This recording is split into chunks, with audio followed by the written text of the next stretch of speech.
আজকে আমরা শিখবো হচ্ছে স্মার্ট রিপ্লাইস। আমরা আমাদের দৈনন্দিন জীবনে এরকম হোয়াটসঅ্যাপ হোক বা বিভিন্ন চ্যাটের মাধ্যমে হোক বা আমাদের সামনাসামনি হোক, অনেক ক্ষেত্রে আমরা যে ফর্মালিটি গুলো করি তার জন্য আমরা বিভিন্ন রকম বলি thank you, thanks, sorry, excuse me, good morning etcetera.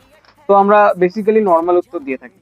তো আমরা সেটাকেই আমরা স্পোকেন ইংলিশের ক্লাসে আজকে আমরা শিখবো সেটাকে একটু অ্যাডভান্স কি করে করা যায়, ছোট করে বাট একটু অ্যাডভান্স হবে, যেটা তোমাদেরকে সব ক্ষেত্রে একটু হলেও এগিয়ে রাখবে। তো আমি যদি বলি কেউ আমাকে থ্যাংক ইউ বলে, ঠিক আছে, আমরা কি বলি বেশি ক্ষেত্রে ইটস ওকে, হ্যান ত্যান, বা সেখানে আমরা কি বলার চেষ্টা করবো, মাই প্লেজার। থ্যাঙ্কস বললে আমরা চেষ্টা করবো any time.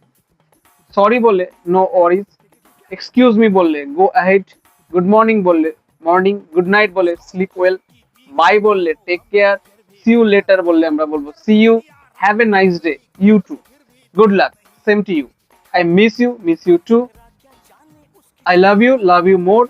How are you? I am doing great. What's up? Not much. How is life? Pretty good. এইবার প্রশ্ন হচ্ছে যে এইগুলো আমরা কেন ইউজ করবো। আমি আগেও বলি, একটু এক্সপ্লেন করে দিই যে কিছু কিছু ক্ষেত্রে আমাদের যে কনভারসেশন গুলো থাকে বা আমাদের যে কথাবার্তা গুলো থাকে সেগুলো বিভিন্ন ক্ষেত্রে আমাদেরকে একটু অ্যাডভান্স করে দেয়।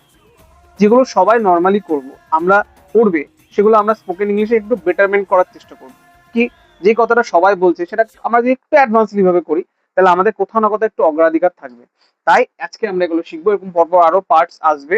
তো তোমাদেরকে বলবো যখন তোমরা কারোর সঙ্গে কোনো কথাবার্তা বলবে বা কোথাও বা কিছু কমিউনিকেট করবে, তখন তোমরা চেষ্টা করবে এই স্মার্ট জিনিসগুলো একটু ইউজ করার, যেটা নর্মালি সবাই ইউজ করে সেটা না ইউজ করে আমরা একটু যদি নর্মালি ইউজ করতে পারবো তাহলে কি হবে, আমাদের কিন্তু একটা একটু হলেও জিনিসটা আমরা অ্যাডভান্স থাকবো। That's it.